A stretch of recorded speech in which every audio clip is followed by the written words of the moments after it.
While I'm running my mouth, why don't you guys open up to Galatians chapter 3, please. Galatians chapter 3.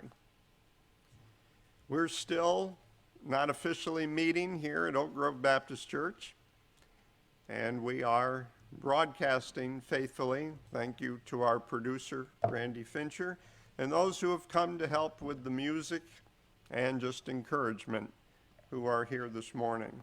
We are all spread out. We are maintaining our social distance.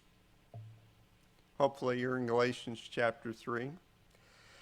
You know, my wife called me at work, and she goes, have you ever had that feeling in your skull like somebody is poking a needle in a voodoo doll? And I said, no. She goes, how about now?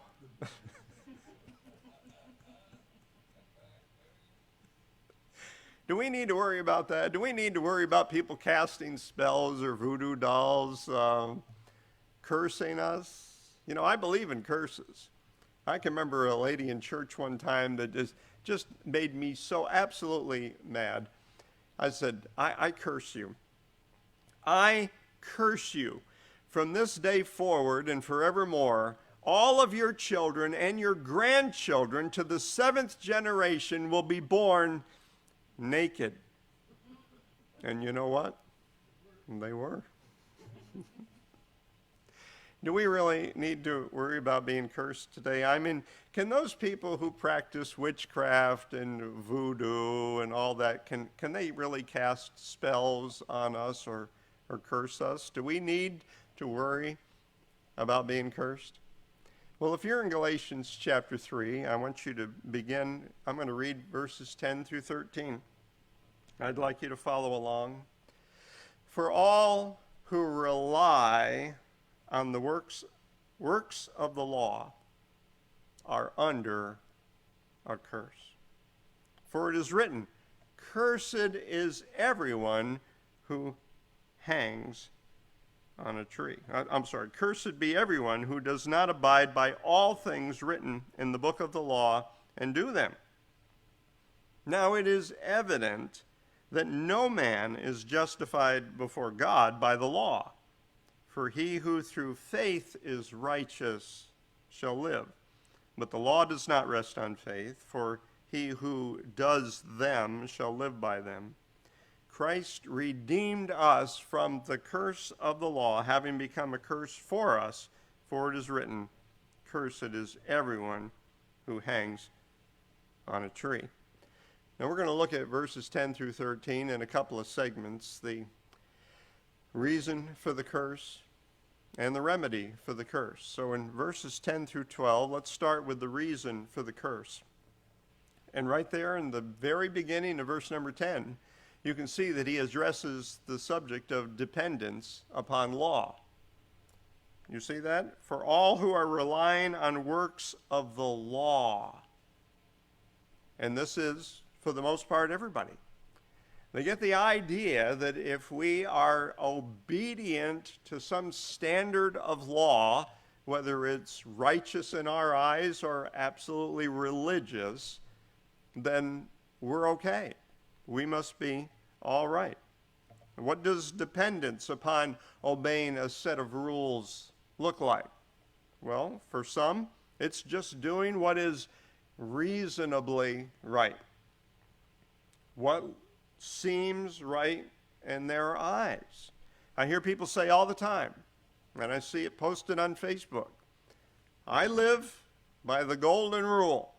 I treat other people the way I hope that they would treat me, or the way I would like to be treated. And that's reasonable, isn't it? Jesus even says something similar to that. It's a rule. It's a standard of law by which they measure themselves and by which they govern their own lives. Another group of people, they aren't restricted to doing what is reasonably right. They govern their lives by doing what is religiously right. These people have a more specific agenda. a standard of behavior that is outside of themselves. What about that first group? They've established their own standard. It's whatever they think is right. This is my standard. This is the way I would treat you, and this is the way I expect you to treat me.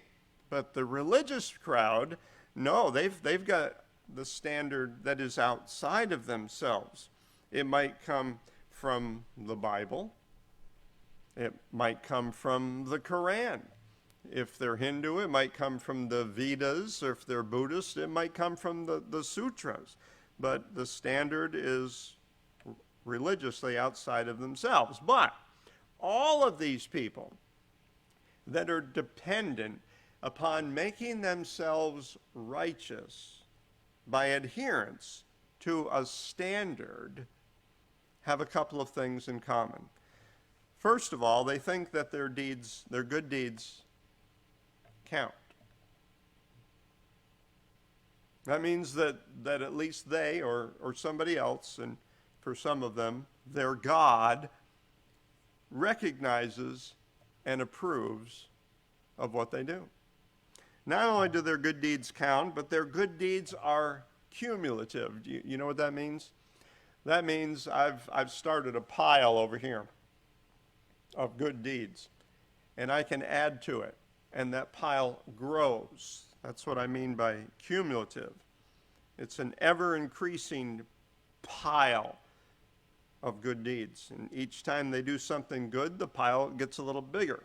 So in their minds, their good deeds count, their good deeds are cumulative, and their good deeds are comparative to at least a passing grade. Going to school has taught us that there is an acceptable and unacceptable grade. When I was in high school, you had to make at least a 65 in order to get a passing grade. That means I had to know at least 65%, folks, that's not even 2/3 of what the instructor wanted me to know before I would be deemed as having passed. And most people assume that this is true with God. If we get a certain acceptable percentage, their deeds are comparative to a passing grade. Their deeds are also comparative to other people. We can maintain the illusion that we are doing pretty well in God's eyes as long as we can look around and find somebody who's doing worse than we are. I mean, the majority of my friends and family approve of me.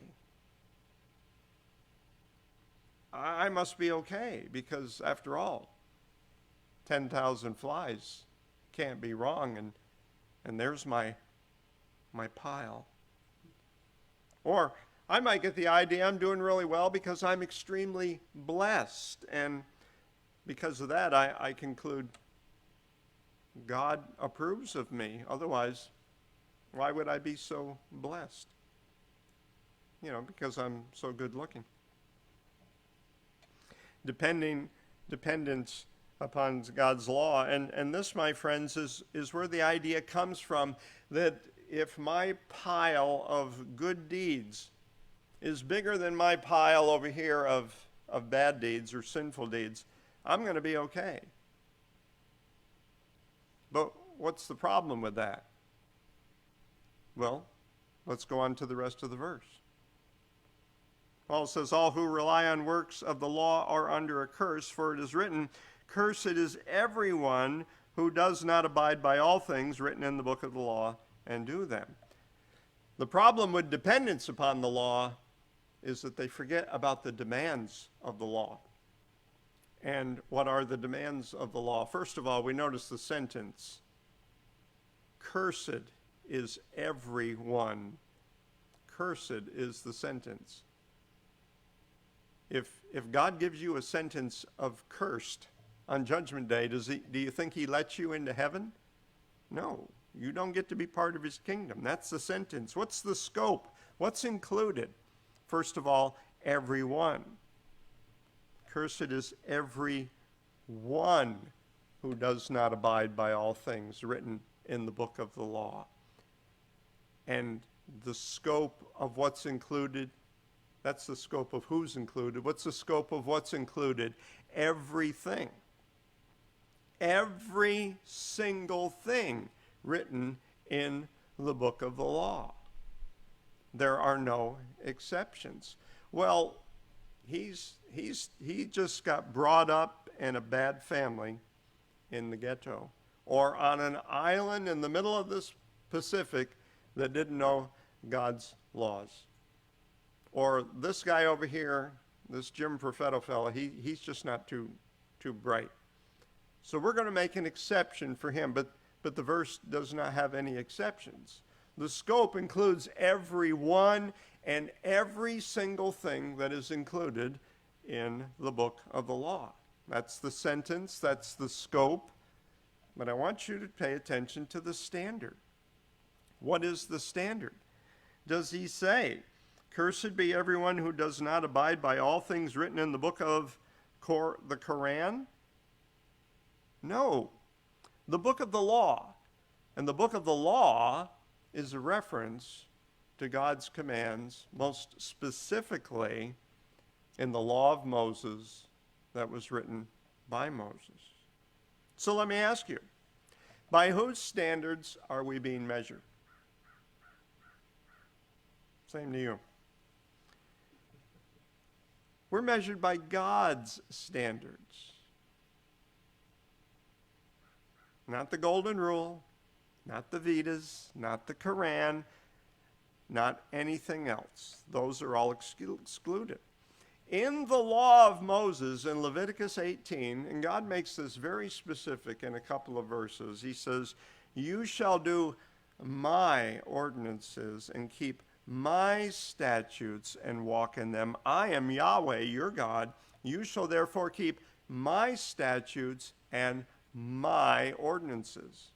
Because, folks, that's what determines whether we're cursed or not cursed. And what is the passing grade? Well, what did the verse say? You must abide by everything written in the book of the law.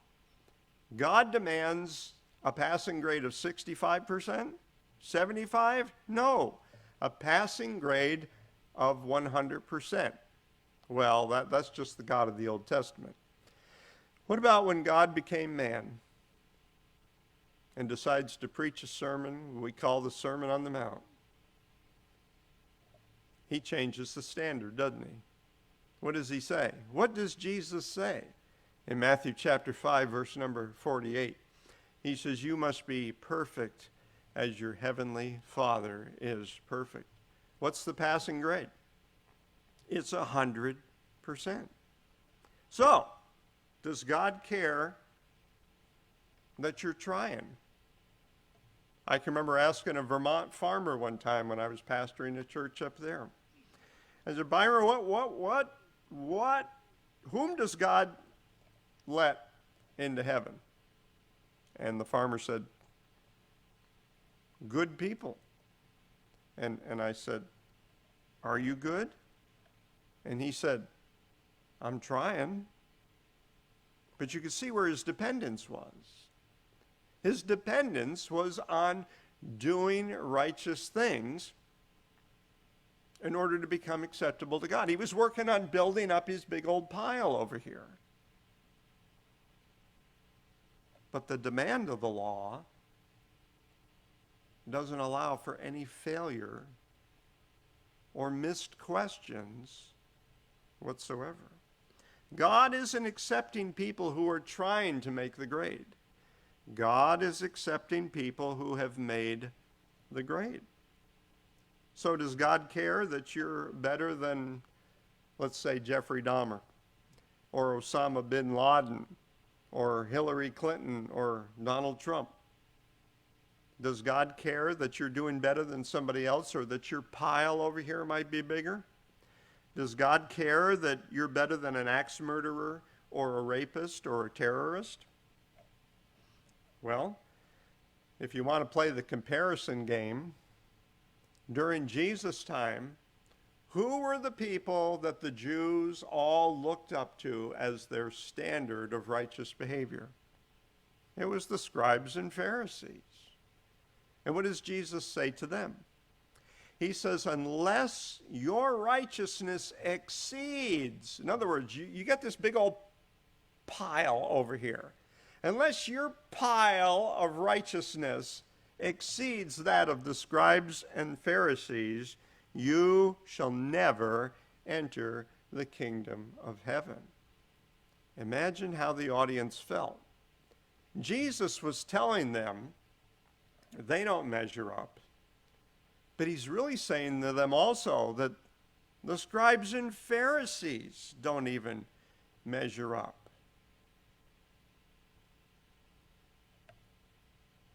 Pharisees love to play that comparison game, and Jesus tells a story about a Pharisee and a tax collector that go to the temple to pray. And the Pharisee stood and prayed thus with himself, God, I thank you that I am not like other men, extortioners, unjust, adulterers, and even like this, this tax collector.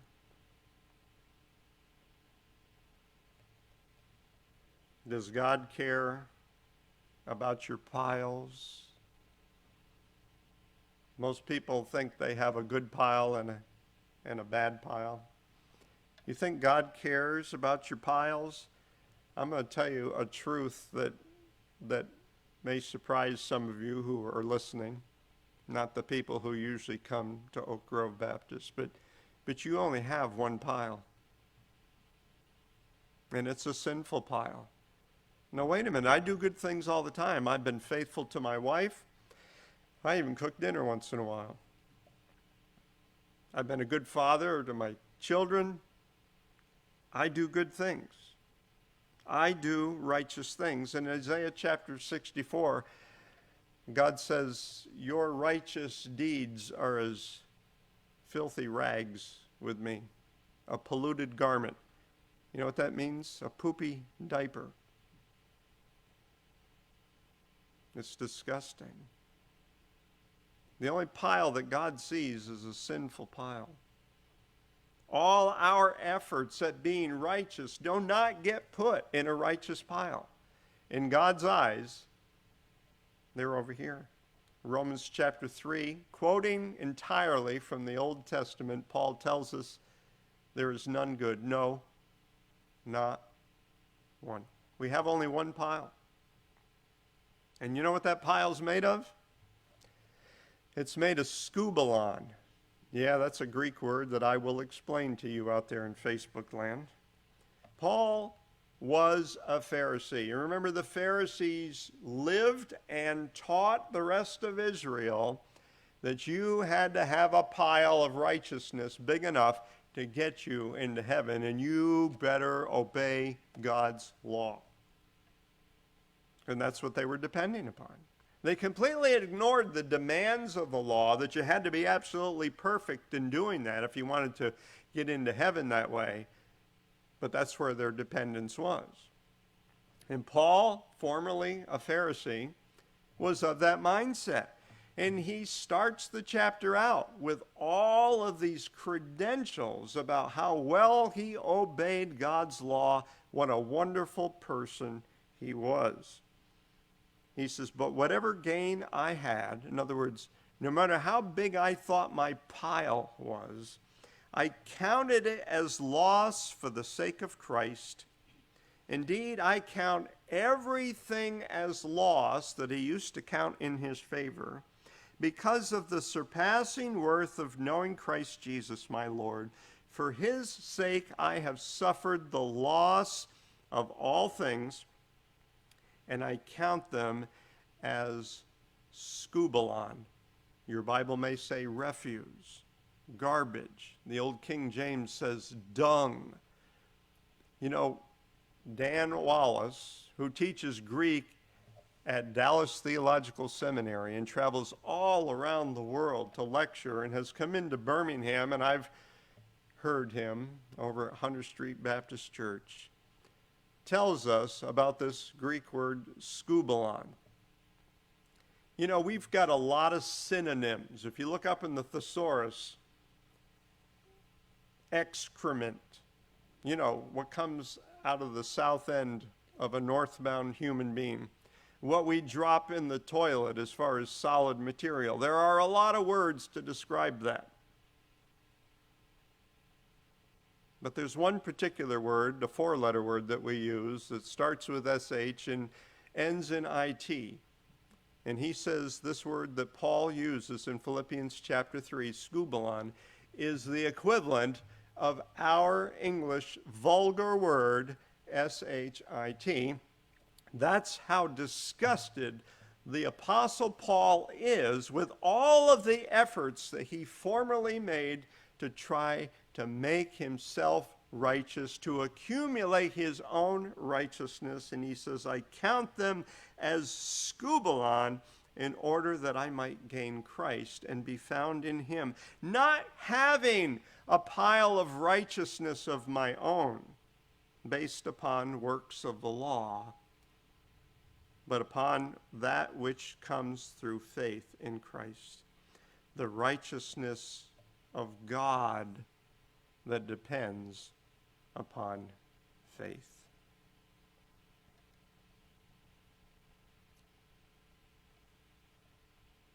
There's a fellow who's got lung cancer. How was it discovered? It was discovered in a routine yearly physical. The guy had no symptoms whatsoever, and the doc took some x-rays, and sure enough, he's got lung cancer. Doesn't look good for him. He's having a hard time with this diagnosis because he has a different opinion of his physical health. He doesn't feel sick at all. He doesn't think of himself as a sick man. So he says, I want a second opinion. So the doctor looks at him and says, okay, you're ugly too. My point is, the man's assessment of his physical condition does not change the reality of his physical condition. And our assessment of our spiritual condition does not change the reality that we are under a curse.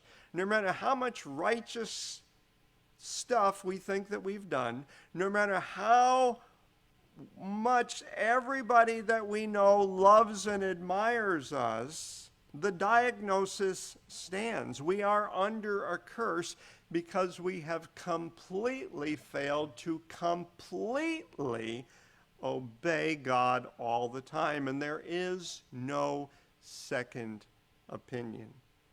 You can resent that. You can say, well, God's just not fair. But that will not change the reality.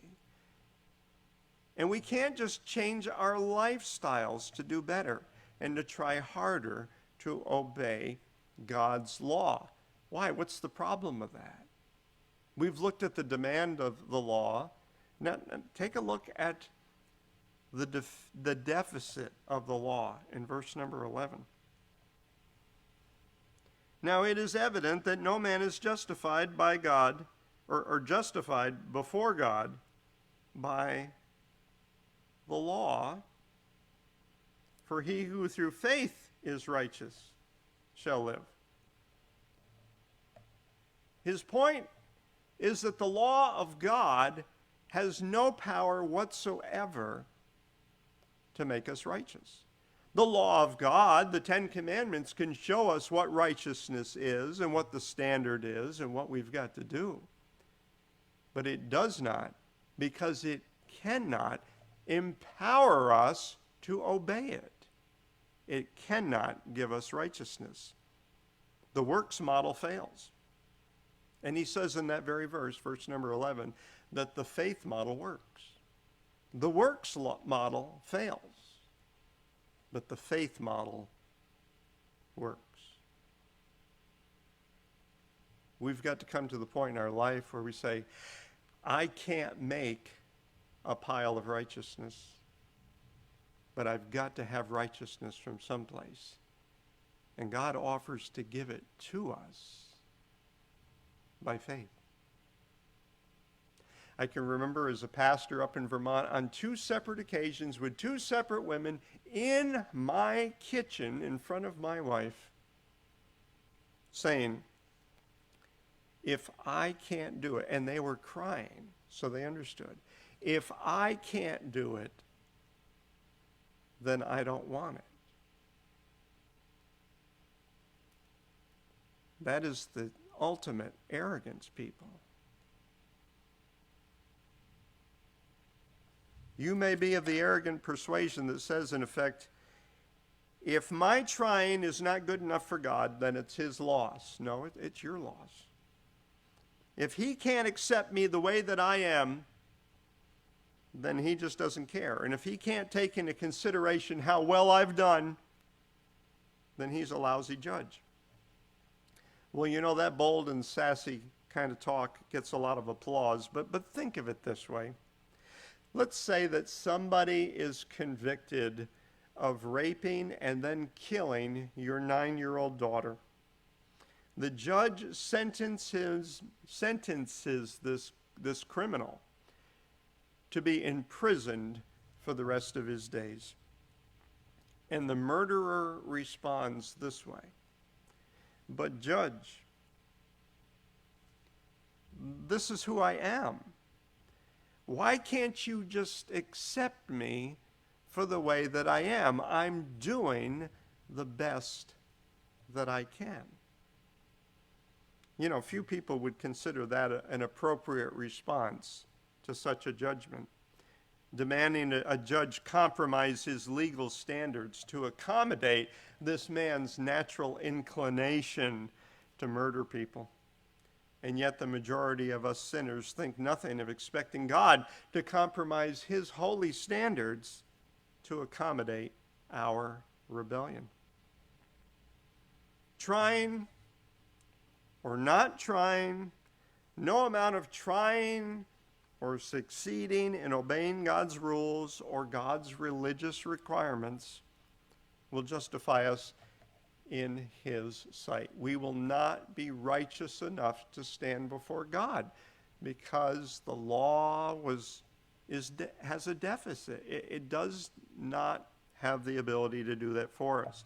So if you resist the gift of being made righteous before God, by God, through faith, because you don't think that you're really unrighteous before him, or that he ought to take into consideration your limitations, or take into consideration how well you're doing compared to somebody else, then you will not prevail. It's like this.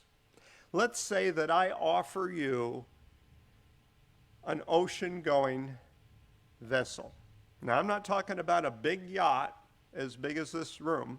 I'm talking about a boat or a ship that would be able to safely cross the Atlantic or the Pacific.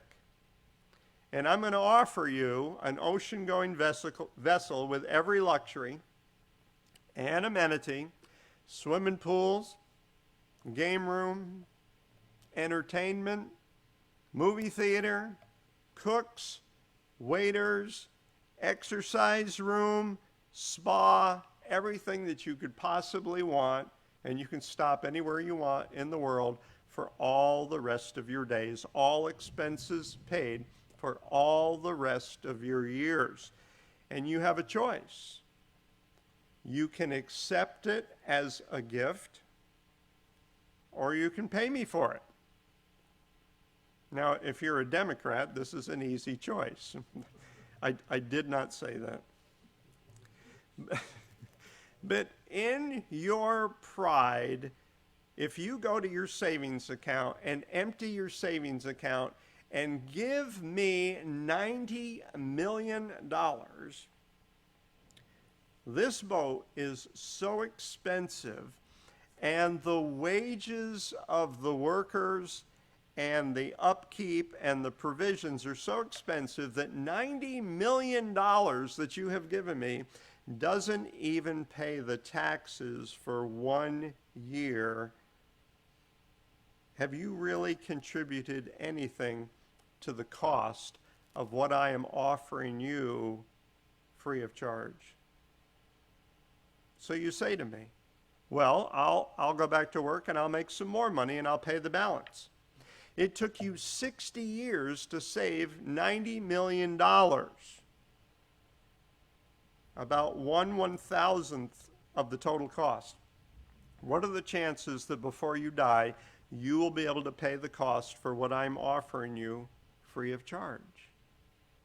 It sounds stupid, doesn't it? But that is exactly how people are responding to God when they refuse to accept righteousness as a gift, but that they demand that God take into consideration all of the progress and gain that we've made so far. And we just continue to heap up righteousness in our mind and doing religious things, hoping to gain God's favor. Look at the declaration about the law in verse number 12.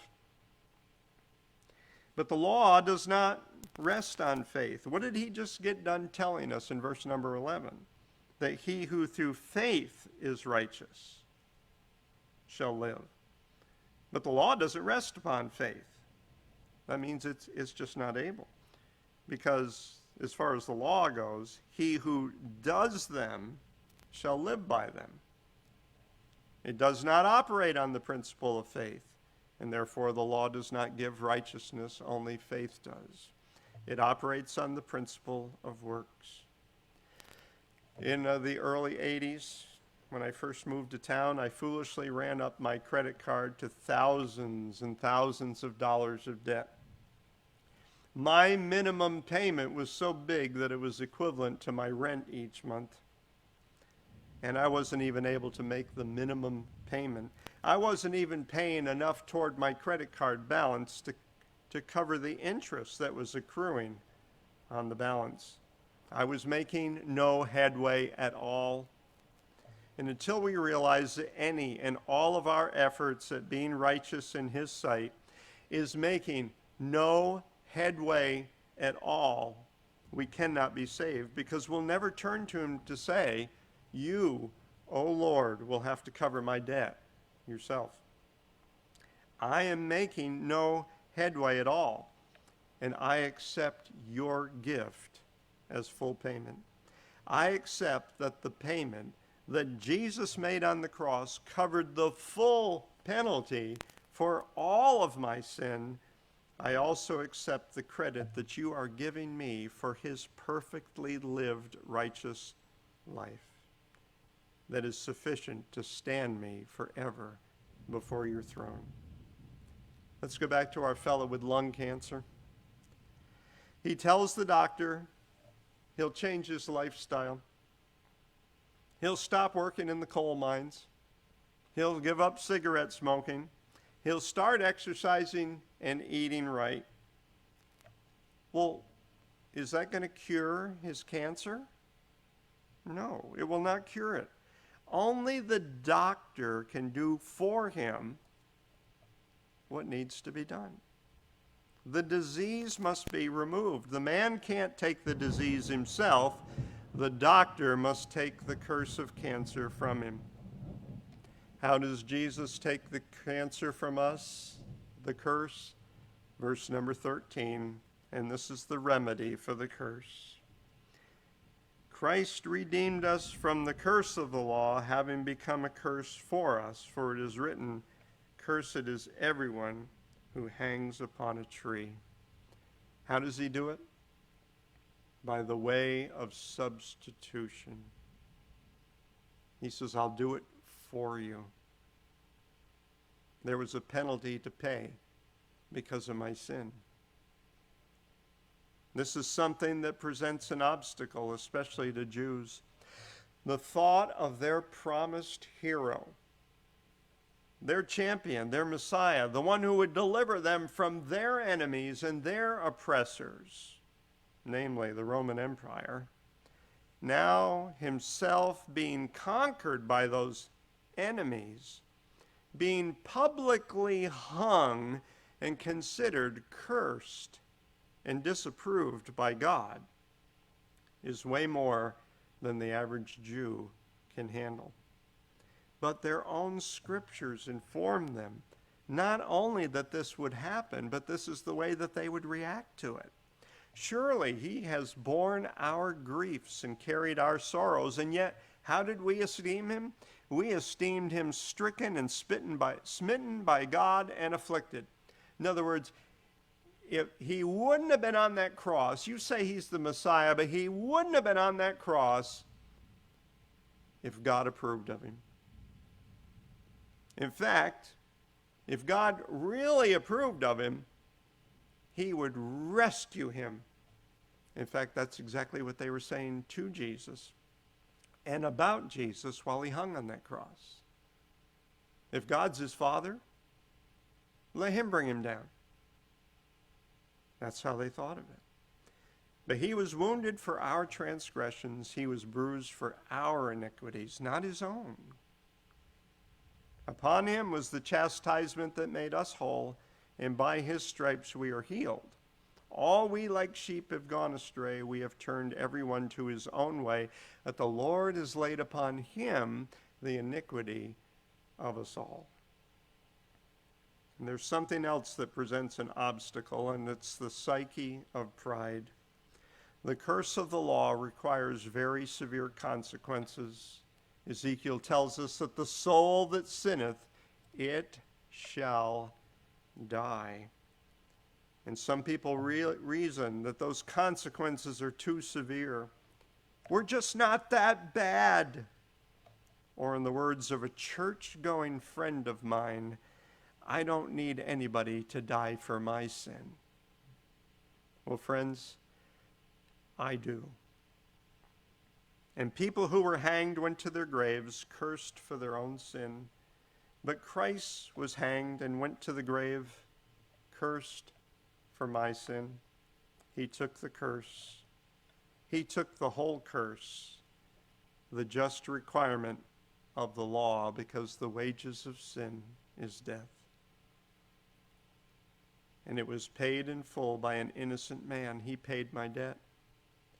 How do we know when a prisoner in our prison system has paid his debt to society? They let him out. And he can look at you and say, I was in prison, but I paid my debt to society. How do we know that Christ has paid my entire debt? God let him out. He is not still in the tomb. God raised him from the dead, and he's no longer paying.